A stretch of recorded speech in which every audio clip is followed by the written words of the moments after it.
When we record sound effects, sometimes it's not obvious which microphones to use. And sometimes the process of recording sound effects can be incredibly dynamic, really, really soft, really, really loud. And sometimes that loud dynamic volume may not seem loud because it's happening at such a soft volume. Choosing the right microphone to be able to handle big transients, whether they're really loud or just really dynamic, is one of the most important things we can do when recording sound effects. So I've got the Saramonic Tm7.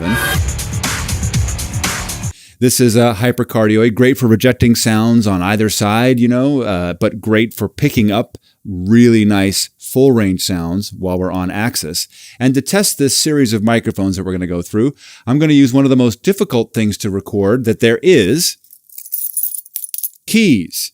And you wouldn't think keys are that difficult, but the reason they're difficult is because they're soft and we're inclined to turn up our mic preamps louder to get a better gain, but they're also very, very transient with lots of spikiness that happens that can easily overload your preamp and your recorder, and sometimes even your microphone if you have it turned up loud enough or are too close. So we've got ours turned down plenty fine.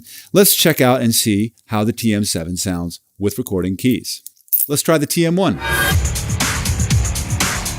Let's try the NV-5. Let's try the 747. Let's try the M1.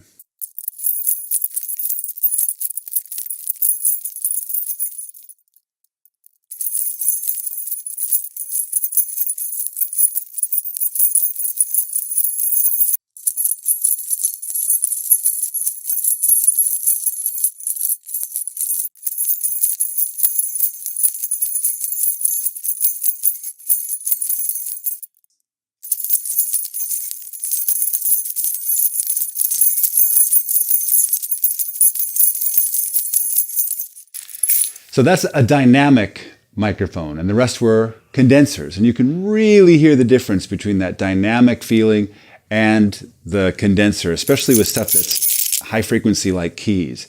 Hopefully this shows you the radical difference between each individual microphone for recording sound effects. Obviously we've heard of for dialogue and things like this, but now hopefully you can choose the right one for whatever sound effect that it is that you're trying to record. And if you have questions, come onto the cinemasound.com website and ask on the forum, or come to our secret users group on the Facebook group. We'd love to see you there.